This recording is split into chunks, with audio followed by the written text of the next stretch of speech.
Let's continue now unpacking the just released unemployment numbers. For this, I'm joined by Mr. Zwelinzima Vavi Saftu's General Secretary and Mr. Ashley Benjamin, Fedusa's Deputy General Secretary. Very good afternoon to you, gentlemen, and thank you very much for your time today. Mr. Vavi, let me get the first reaction from you. A lot of analysts were anticipating that the unemployment numbers would rise. Were you too anticipating a rise in these numbers? Absolutely. Nothing is going to change and get better until government gives up on the current economic policy that it is pursuing. Government is on a wrong growth path. Government is refusing to abandon what has dismally failed the youth in particular and black people in general. Government is refusing to abandon neoliberalism, but that neoliberalism have now been buttressed by a biting austerity program of budget cuts, and where government's own ability to service our people through better education, healthcare, protection of individuals through the police and correctional services, all of those abilities are now being undermined by the ruthless austerity program that the government is implementing, whilst not addressing the structural problems that is regenerating poverty, unemployment, and inequality. And that's why we're seeing a massive decline in our manufacturing sector, which used to contribute 20% to the GDP, which is now down to 11, 12%. We are going down. If you look at the state of our own state-owned enterprises, if you look at the levels of poverty and now the levels of unemployment, in particular afflicting black women and the youth, you can see that we are sitting on a ticking bomb. We don't know what will take government to realize that every day we are risking an implosion of the society and something that will make the Tunisia, Egypt uprisings look like a Sunday school picnic. Our appeal to the government remains: abandon neoliberalism and austerity, embrace a total restructuring of the economy, overall this economy upside down, and make it to be based on meeting the basic needs of our people. Mr. Benjamin, your reaction to these numbers? Good afternoon to you and good afternoon to the viewers.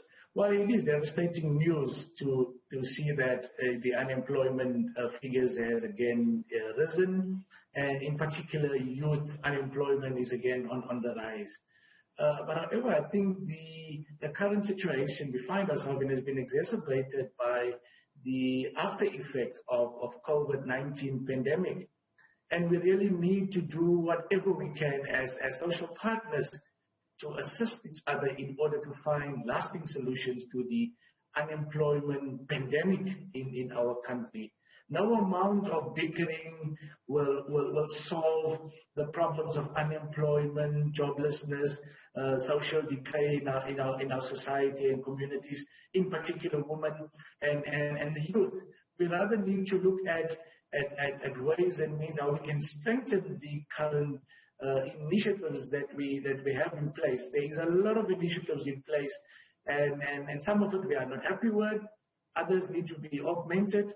But as South Africans, we need to get together and find these lasting solutions to this very, very big crisis that we are faced with. And it's very disappointing to see that the sectors that shed jobs and the decline is the labor-intensive sectors like construction, trade, and transport. Those are the sectors that has the ability to have job multipliers because of this labor intensiveness, which can create jobs, on a bigger and massive scale.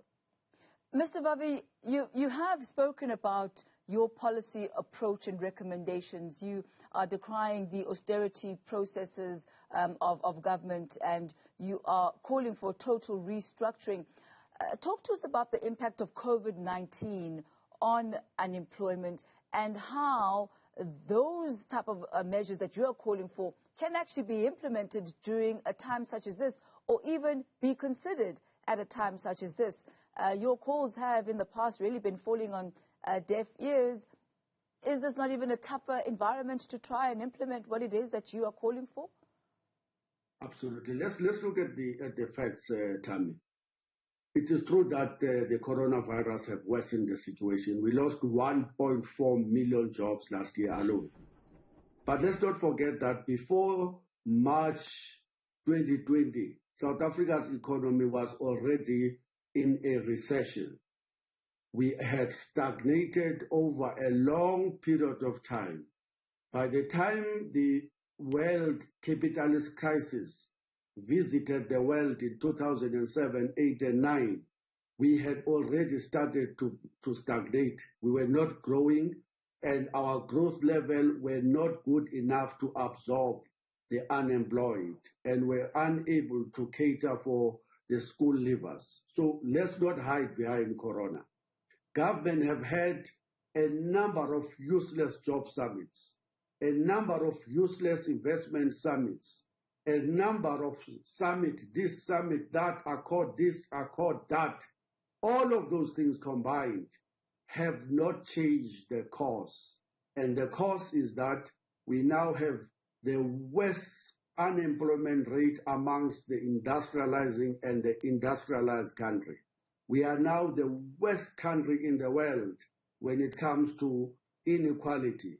And we have poverty rates that afflict 70% of the population that is living below the poverty line. And that's why our call to everybody who is continue to tinker on the sidelines of the problem is, and the call is, accept that the status quo in terms of the policy direction of this country has not worked, is dismally failing, and hence our call for the total overhaul of the economy. The starting point were inspired by what the Americans are doing, because they have a leadership that is sensitive to the cries of its own people. We are calling on the president to put on the table $1 trillion stimulus package. We're calling on them specifically to fund that stimulus package by increasing the corporate taxes that have been driven down to 27%, whereas during the apartheid era, when the corporates were only serving the interest of a tiny minority that was white, corporate taxes were at 52%. That's the first point where you can get money to fund a real new reconstruction of South Africa. Secondly, government's own information tells us that we are losing between 300 and 400 billion rands through illicit cash outflows. Government is doing very little. For example, in the budget speech, the minister reported that it has netted only a 2.7 billion of that 400 billion rands that is leaving the shores of our country and get vested in Bermuda and everywhere else in other tax havens in the world. We are saying to the government, arrest that money. Thirdly, we ask the government, do something about your own rate of corruption. Your own government officials are telling the country that we are losing between 35 and 40% of our procurement budget to corruption. And indeed, we see now the digital vibes. The Minister of Health, who is supposed to be the face of our battle against coronavirus, is now embroiled in a massive scandal of helping his own family and friends to eat, even as we are facing the pandemic of coronavirus. So we're asking the government, do something about the levels of corruption. There is a 250 to 350 billion that can be made available through that action. Government is allowing corporates to dodge their responsibility to tax. They have appointed a judge to look at this. And the judge came back with a report to say we are losing 350 and as low as 250 billion rands every year to corporate tax dodging schemes.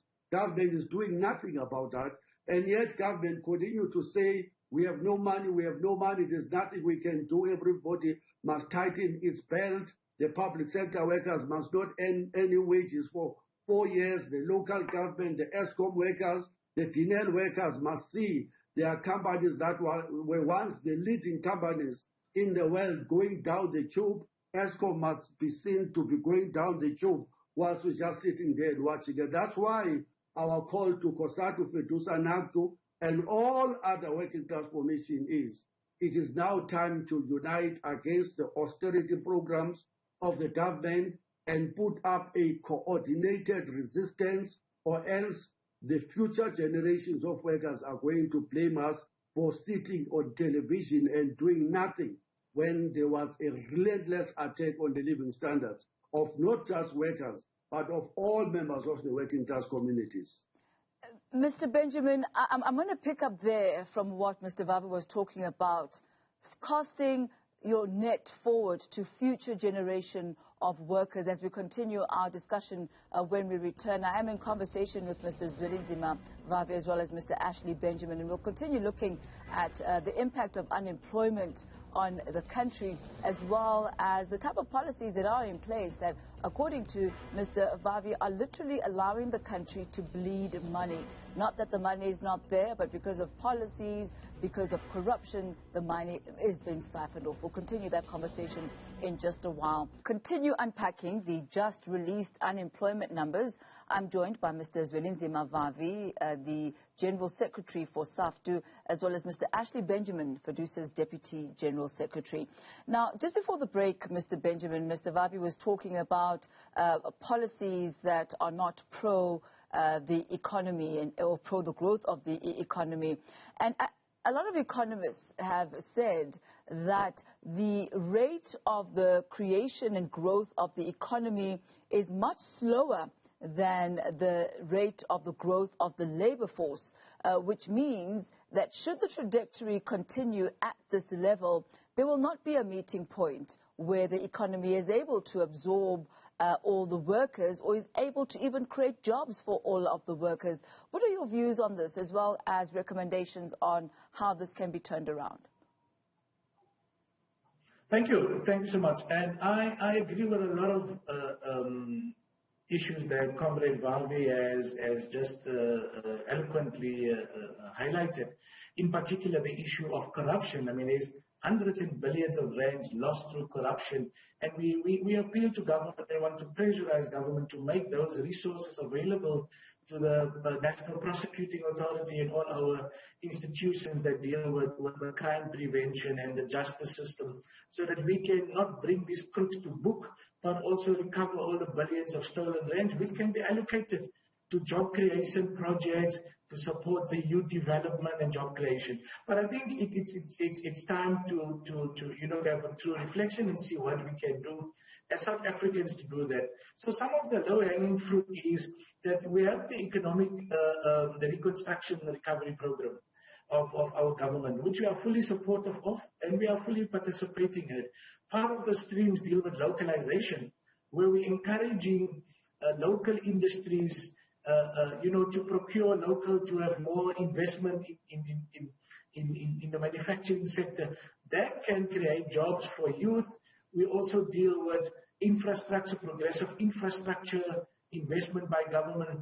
Those are multipliers that can create a lot of jobs. But I agree with Comrade Vavi that we need to look at increasing our social protection floors and creating what many other countries have done for youth, to support the quest for development and job creation, like free data in major cities. Some cities have rolled it out, others in other parts of the world that is common to have free access to data, to find jobs and to do online training and those things, free transport, public transport for youth, unemployed youth. Those things can help for youth to find as much needed jobs. But I think more needs to be done as the social partners to fight this pandemic of youth unemployment.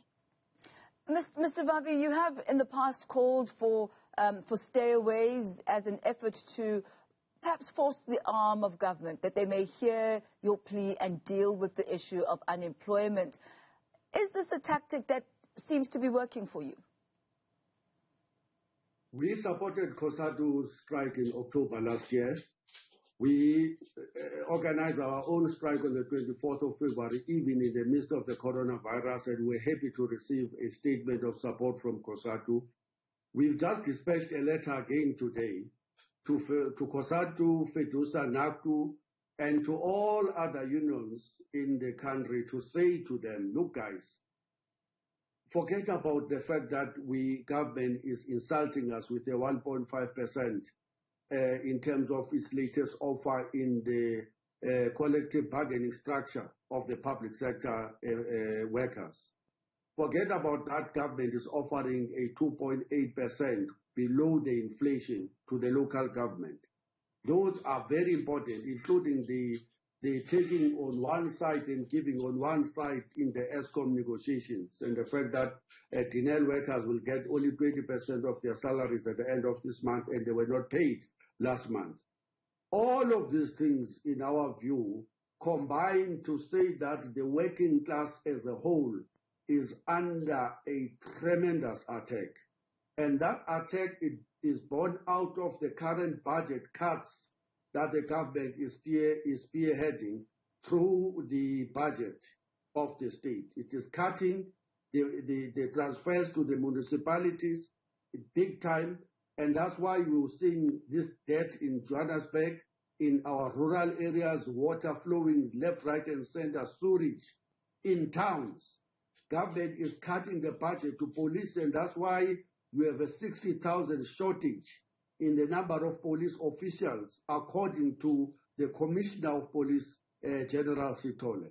Government is cutting the infrastructure budget of the Department of Health, and that's why in the public hospitals you've got kids having their arms amputated, and you've got women having their wombs stitched inside their own stomachs as a result of the combination of both neglect and the fact that there's no infrastructure in our public hospitals. I can go on and on, Thami, to narrate about the levels of the austerity program the government is implementing. Our call to Fedusa, NACTU, and to everybody is, drop this thing that you think that you can talk sense to the government. Government will not listen to reason.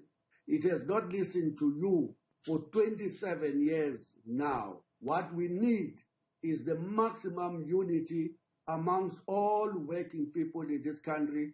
Combine that unity with the unemployed youth and women who are battling against service delivery and neglect in our townships, and begin to speak in one voice and go into a street, declare disputes in all of these current negotiations, and coordinate such that on one day we will all go on a strike to say to government, reverse your austerity program, stop your attacks on the working class, stop your austerity program, put on the table a meaningful stimulus program, restructure our economy, and make sure that we do not go back to the crisis that we have inherited from colonialism, apartheid, and the system of capitalism that have simply not worked for the majority. Only when we have that unity we will force the government. But as long as others are enjoying the silky sheets of the state and enjoying the warmth of the bed with the government, workers are going to suffer, including generations and generations of workers going forward. Mr. Benjamin, a call there from Mr. Vavi for organizations such as yourself, Fedusa, and others to unite under one banner and to speak pretty much in one voice. What is your appetite for this? He's saying the government hasn't listened to you for decades, and that's not about to change in the near future. Well, as Fedusa, we are always open for engagement, in particular organized labor, to find common solutions to these very, very serious issues that we have in our society today. So we are the unity of the working class and workers in gender in South Africa is very important to us, and we will always avail ourselves for the discussion amongst the labor formations in the country. But I just wanted to touch the point again, as Comrade Vavi has mentioned, that this austerity measures is totally unacceptable, and government must find the money to ensure that there's no further decay in society. Many of our public sector workers were insulted by the below inflation increase of government. And many of our frontline workers like healthcare workers, police and others, who has been on the forefront and risking their lives and their families' lives by fighting this pandemic. Not to talk about the NEL, as Comrade Vavi said, was once a very well respected, worldwide respected arms manufacturer. Many of our members in the NEL has not received a full month's salary for the past 12 months. And that is directly as a result of corruption and mismanagement. So on these issues, we are united as organized labor. And we are prepared to do whatever we should so that we can change society and alleviate the suffering of poor people, in particular the unemployed. Mr. Vavi, as you were speaking, I could literally hear you sounding like a political party.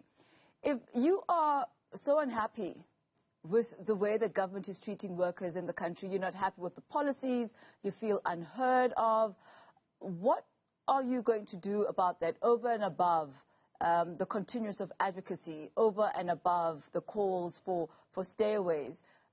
Is there a sort of perhaps putting some sort of political banner that can actually be there as the voice of the workers?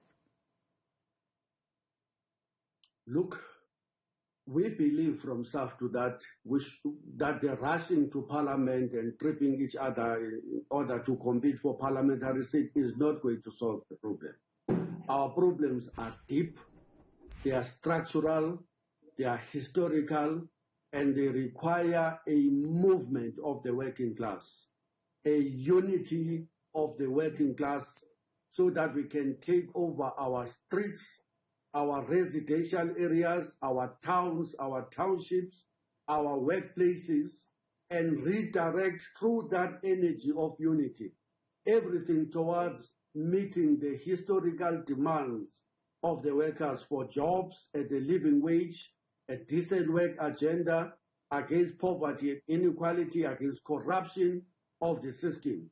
We believe in that unity every day, and we're not going to tire our comrades from Fedusa and Naktu and everybody else. We're not going to tire from continuously knocking at their doors to say, but as long as the labor movement remains fragmented, the people who are going to smile and continue to smile to the banks is going to be the monopoly capital in South Africa, but also the elites that are enjoying the fruits of our labor corruptly, who are our rulers.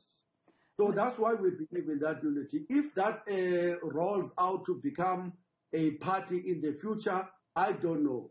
Saftu is debating currently with the civil society formations about building that power, not necessarily forming a political party, building that working class power in our communities, in our workplaces.